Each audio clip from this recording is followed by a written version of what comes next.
friendship! So, kakauwi ko lang sa bahay kasi nagawa ko ng content. So, pwede nyo yung makita doon sa isa kong account. Miss Apple, yung name ko doon. Miss Apple, ganyan. So, ipapakita ko lang sa inyo yung ginamit kong earrings. Alam nyo ba, kung nahihirapan kayong maghanap ng mga legit or kaya naman natatakot kayong magsuot ng tunay na hikaw kasi malilimutin tayo, parang ako, baka kung saan nyo mailagay or kaya naman malaglag, di ba sayang lang. So, pwede nyo itong gawing pamalit mga friendship na hypoallergenic na yan mga friendship. Pwede yan sa may sensitive skin, sa acidic katulad ko. Yung kapag gumamit kayo ng mga alahas or kaya naman accessories, isang araw or kaya naman kinabukasan is talagang nag-fade na siya. Ito mga friendship legit, kahit na magdamag kayo na naliligo sa tubig, sa dagat, hindi yan mag-fade mga friendship. So 16mm ang size nito.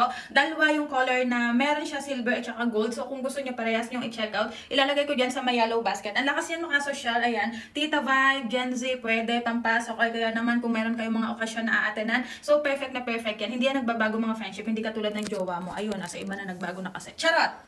Check out nyo na yan ha.